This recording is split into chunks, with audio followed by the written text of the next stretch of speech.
I know a guy who generates millions upon millions in revenue, who doesn't have a website, he doesn't have social media, and he doesn't have any semblance of a marketing plan. And I'm going to give you his strategy today. I'm Liz Hartke, and what if the success you are chasing isn't the finish line?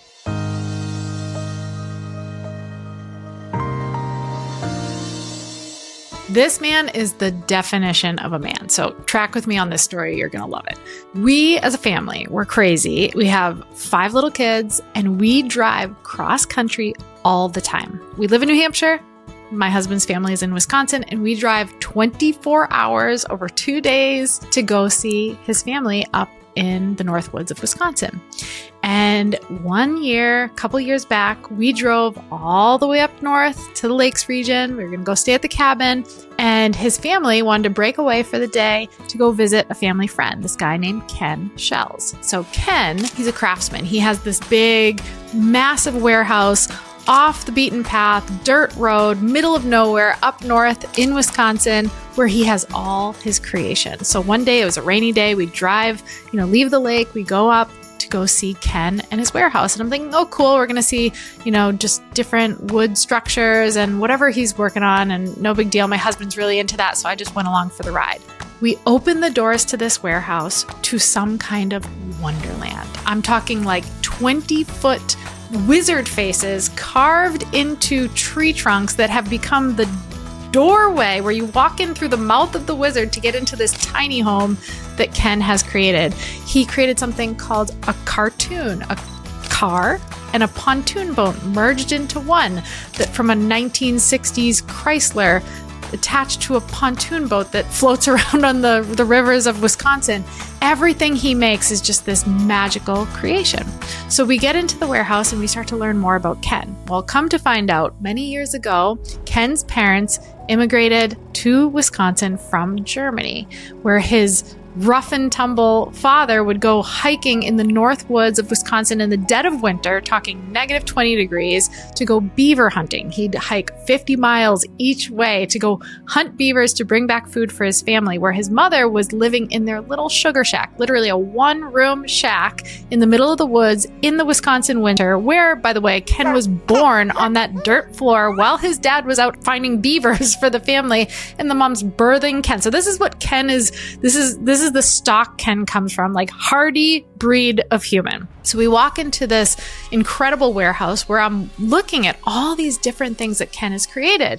He took all these different Harley Davidson parts from old motorcycles and turned them into a literal fire-breathing dragon up on his wall, just a horse head that breathed fire. He took all these motorcycles and combined them into this massive motorcycle that you wouldn't even believe could drive on the road, but it's got this big Mustang head coming off of it, just wild stuff. And I wanted to learn more about why he was doing this. Like, this seems so crazy. He must have these clients that reach out and say, hey, Ken, build me this cartoon, this car pontoon boat. I really want one. Or, hey, can you go into the Wisconsin River in the dead of night? Because this is a true story of Ken's. He, for years, saw this giant tree root system that was probably hundreds of years old in the Wisconsin River. And he thought to himself, that would make a really cool bar. Like literally a bar you serve drinks at.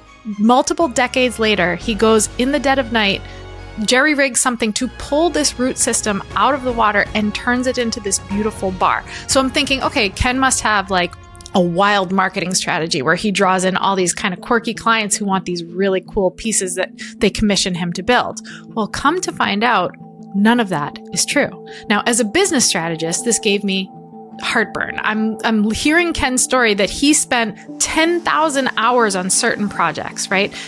Thousands of hours building this car/pontoon merged into one. No buyer, no intended buyer, just on his heart to build this really cool creation. I'm like, okay, well, maybe that's a one-off example. And then I'm looking at these little tiny homes with wizard faces carved into tree trunks that are just stunning works of art. I'm like, okay, well, he must have a website where he markets these things, or maybe he's gone viral on Instagram or Pinterest, because those are like very Instagram or Pinterest worthy creations. Nope. He didn't even know what Pinterest was. So I'm hearing this, and again, I'm like, cold sweats. What do you mean, Ken? You're spending hundreds of thousands of dollars to do these creations and all this time, and you don't have anyone on the other side of a transaction ready to purchase it. Like you don't even know how this is going to play out.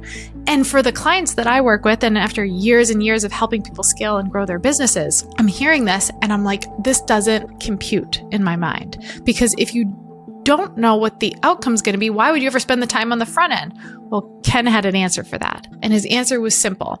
My son, Jack, he's 10 at the time, and he loves craftsmanship. He loves building. So he's enamored with this warehouse and studying all of Ken's creations.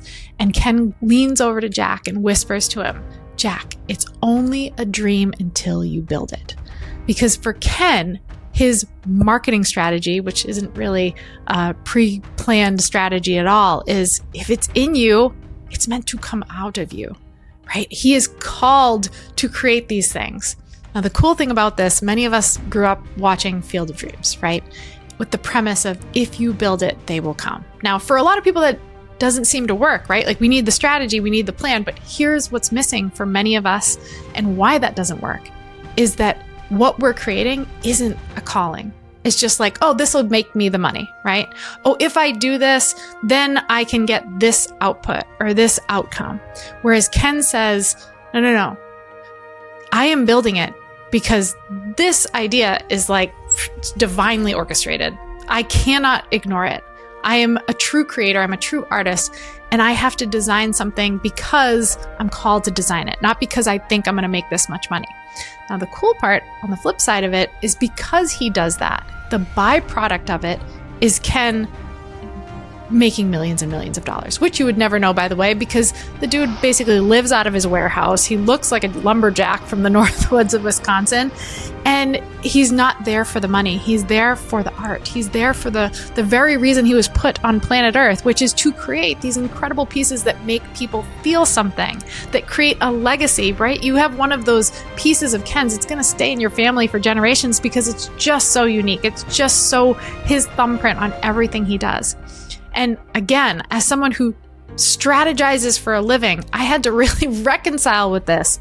On the 24-hour ride back to New Hampshire, my husband and I were talking about Ken, and I just couldn't get it out of my head. Now, my husband is also a craftsman, so he's obsessing over the pieces that Ken created, but I'm obsessing over how Ken does what he does. And I realized the reason I was so obsessed with it was because he breaks every conventional norm and rule of entrepreneurship and business. But it works. And I had to study it. I had to understand it. I had to come to know it. And in the years since that fateful day of walking into that workshop, I have slowly, because it's very much fighting nature for me, learned to embrace this Ken model of pursuit.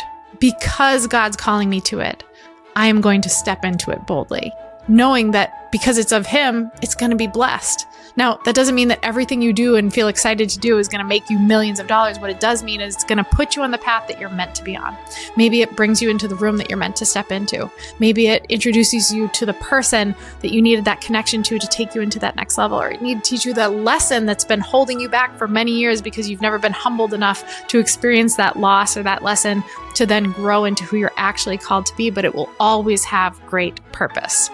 If you're like me over the years, just pursuing the thing that you think is going to produce the ultimate result you want without staying in tune with who you're really meant to be and what you're actually called to create, I challenge you to really think about Ken, think about this story, and align yourself with what you're meant to do, right? What keeps you in your sweet spot? Because that's my favorite part of Ken's story is that whether or not a piece that he creates produces his next 7 figures or doesn't, he's satiated, right?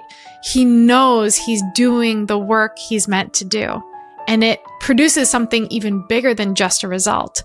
It's a spark in him, an inspiration that allows him to go on and continue to create, despite the fact that he's coming up on his 70s and he has more energy and more drive and more motivation and inspiration than anyone I've ever met because he's continuously living in his zone of genius. He's forever sparked with this energy and this joy of the work he's creating. And I think that's what so many of us crave. We're creating and we're doing and we're pursuing because we want to feel something. We want to feel more peace. We want to feel more significance. We want to feel like what we're doing really matters, but we're void of it because we're constantly creating and doing things based on what we think how the market will respond, right? Or how the transaction will play out in front of us, instead of saying, what am I meant to do?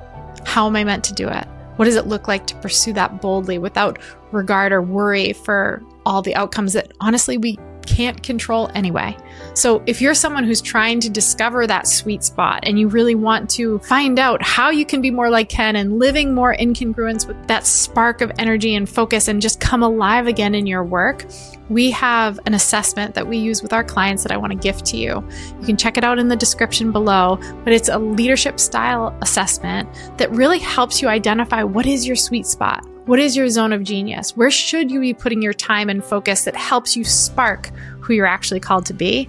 And use Ken's story as an inspiration and a starting point for getting back to that creator in you. It doesn't have to mean that you're an artist in the sense that you're creating, cars combined with pontoon boats or beautiful carvings, but you are a creator in that you put your vision and your work and your lifeblood out into the world, and the ripple effect of that, it's bigger than you, right? It's going to touch people that go beyond just this minute way of thinking of like, how do I get the outcome that I really want? And instead, who am I called to be and what am I called to put out into the world?